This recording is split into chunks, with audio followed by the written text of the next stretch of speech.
Fala pessoal, tudo bem? Mais um vídeo da TV Coyote no ar. E durante muitas décadas, as duas maiores organizações criminosas do Brasil mantiveram uma relação razoavelmente pacífica. As duas tinham uma espécie de pacto de não agressão. Uma não matava integrante da outra. As duas tinham uma convivência pacífica dentro dos presídios. Não tinha disputa territorial e muitas vezes elas compravam drogas dos mesmos fornecedores e não tinha problema nenhum nisso. Esse cenário mudou no ano de 2016. O acordo ele fazia todo sentido porque essas duas organizações elas tinham um inimigo em comum. E esse inimigo em comum é o Estado, as forças de segurança, polícia e por aí vai. Não fazia sentido brigar entre si. Isso simbolizaria ali um enfraquecimento na hora de combater o que seria o inimigo maior deles. Acontece que esses dois grupos foram crescendo muito rapidamente ao longo das últimas 2 décadas e passaram a ter um protagonismo cada vez mais forte no tráfico internacional. A gente teve cada vez mais uma percepção, em ambos os grupos, de que muito mais rentável do que comprar droga nos países latino-americanos e vender aqui no Brasil, era comprar lá e colocar em navio para os europeus comprarem com euro, pagando muito mais caro. E aí o dinheiro começou a tomar um protagonismo que se sobrepôs em outro patamar diante a ideologia ou qualquer outra coisa que ainda existia em algum grau dentro dessas organizações. E foi a morte de um brasileiro que gerou esse racha no ano de 2016. A morte do Jorge Rafati. Ele era conhecido como o Rei da Fronteira e atuava na cidade de Pedro Juan Caballero, lá no Paraguai. O Rafati, gente, ele fazia basicamente o intermédio entre os produtores da Bolívia, do Paraguai e as organizações brasileiras. Os produtores falavam com ele, vendiam a droga para ele e ele revendia para as organizações aqui do Brasil. Para as duas gigantes, para a Vermelha do Rio, para a primeira aqui de São Paulo e por aí vai. Tudo tranquilamente. Mas ele foi vítima de uma emboscada nesse ano de 2016, lá em Pedro Juan Caballero mesmo. Né? Foi morto, gente, uma emboscada surreal. Ele estava andando numa caminhonete blindada com 30 seguranças e ele foi fechado por um carro. Você tinha 100 homens que estavam lá para matar ele, usando armamento antiaéreo, metralhadoras de uso exclusivo das Forças Armadas, uma operação que custou $1 milhão.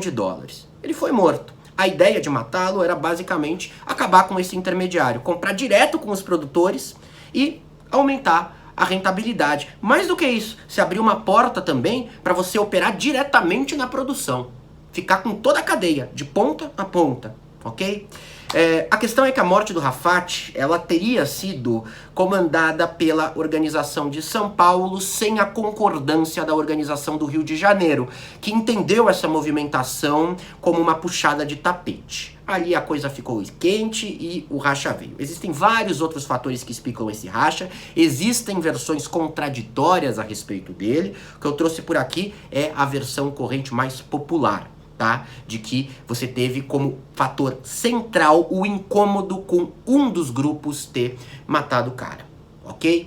Bom, o fato é que elas racharam e isso gerou uma guerra de nível nacional. Rebeliões com mortes dentro de presídios e também disputas nas ruas em vários estados diferentes.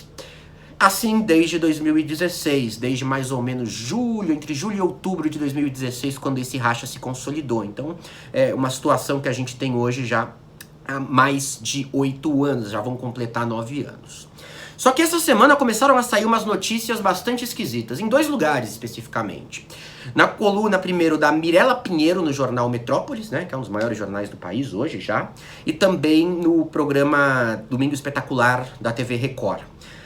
As duas, a emissora e o jornal, eles trazem a informação de que as duas estariam selando um novo pacto de não agressão, de que as lideranças principais estariam conversando, estudando uma conciliação para que tudo voltasse a ser como era até 2016. E o objetivo era o mesmo da parceria que existia antes: voltar todas as energias contra um inimigo maior. E esse inimigo maior é o Estado. Basicamente, a gente tem hoje as grandes lideranças da Vermelha do Rio e da primeira aqui de São Paulo, que estão em regime disciplinar diferenciado em penitenciárias federais. É um regime, gente, muito, muito, muito rígido, tá? Os presos não têm direito a visitas íntimas, o contato com advogados e familiares, ele é feito dentro de uma cabine, é gravado o tempo inteiro, é filmado, tá? Não tem brecha, você não pode nem passar um papel de um lado pro outro, é tudo muito monitorado. Você também tem... banho de sol, por exemplo, só de 2 horas. É assim, é um regime mais rígido, mas ele tem disparado na frente do anterior, que é só uma prisão normal de presídio de penitenciária federal, tá? É outro patamar.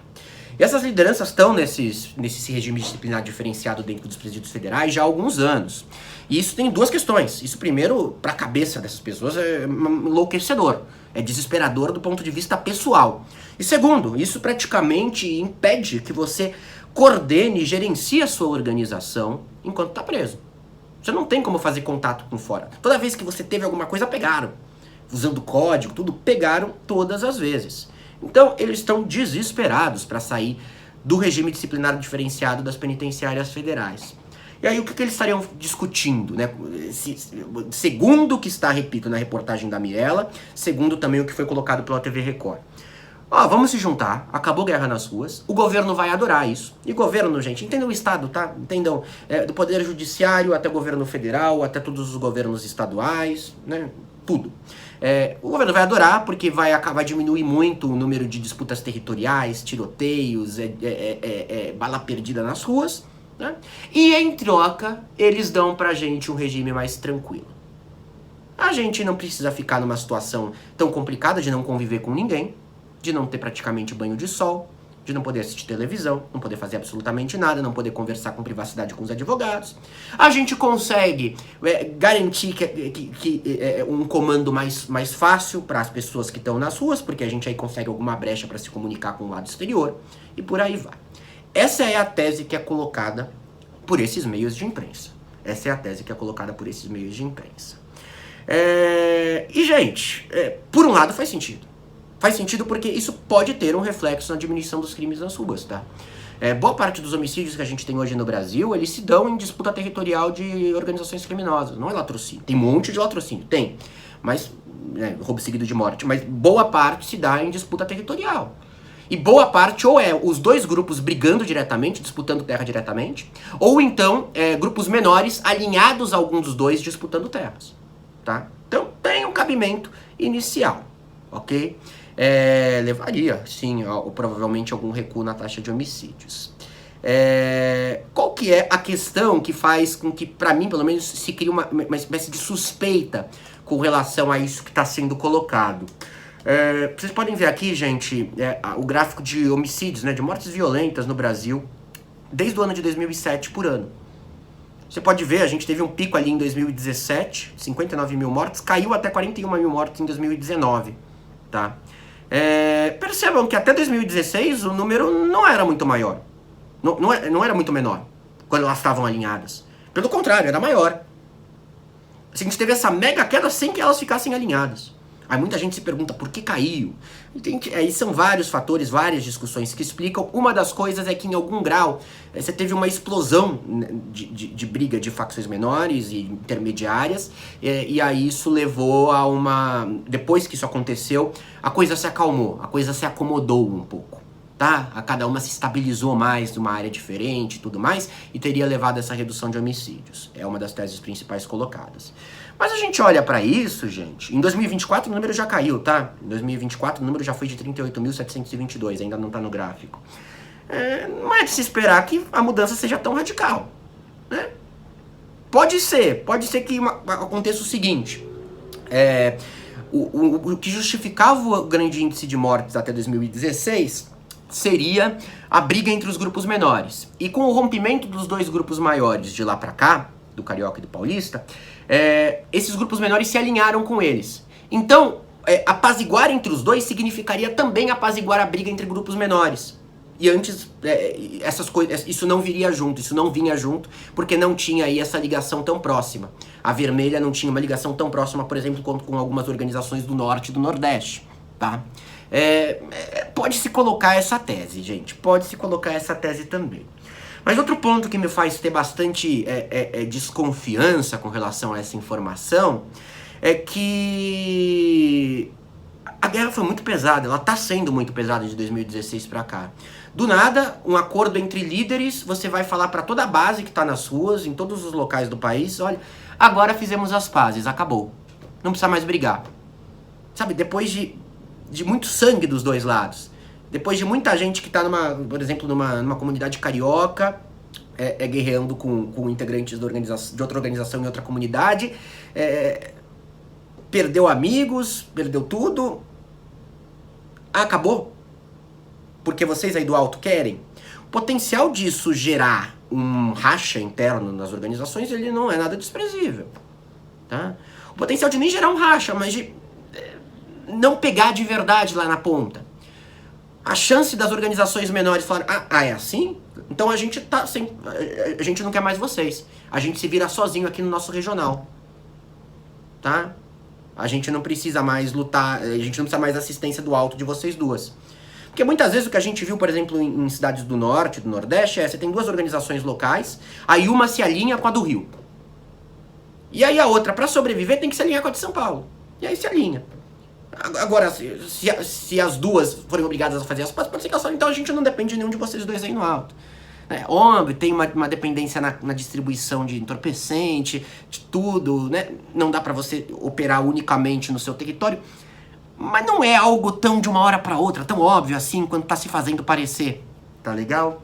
A gente viu ano passado divergências muito grandes dentro da maior organização brasileira, né, de São Paulo, muito grandes. Se falou muito numa possibilidade de desencadear um racha e tudo mais. Isso seria prato cheio, porque um dos motivos seria justamente as lideranças estão muito preocupadas com elas próprias, com fugir de presídio federal, com a situação lá dentro do regime disciplinar diferenciado e pouco com o resto.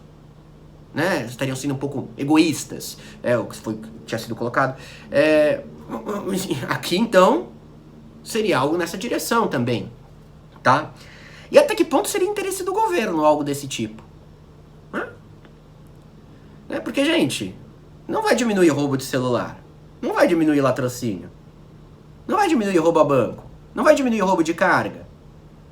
Ok, vai diminuir disputa territorial, ela é pesadíssima e desgastante para o Estado, mas não é tudo. O território continuará dominado, você só não vai ter o conflito entre uma região e outra. E seria perceptível, né?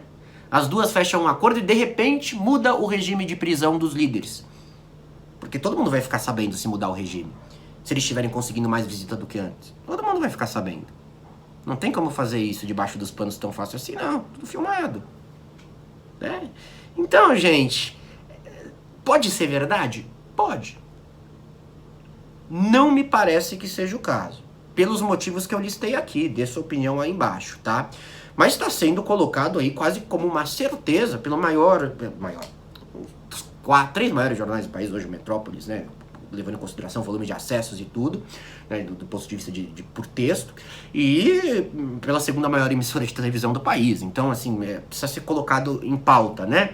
Mas me cria bastante estranheza que isso seja discutido. O que eu acho que aí sim é mais viável é assim, continua brigando, né, nas ruas, dando tiro de um lado pro outro, não sei o quê. Até porque existem interesses comerciais que prevalecem.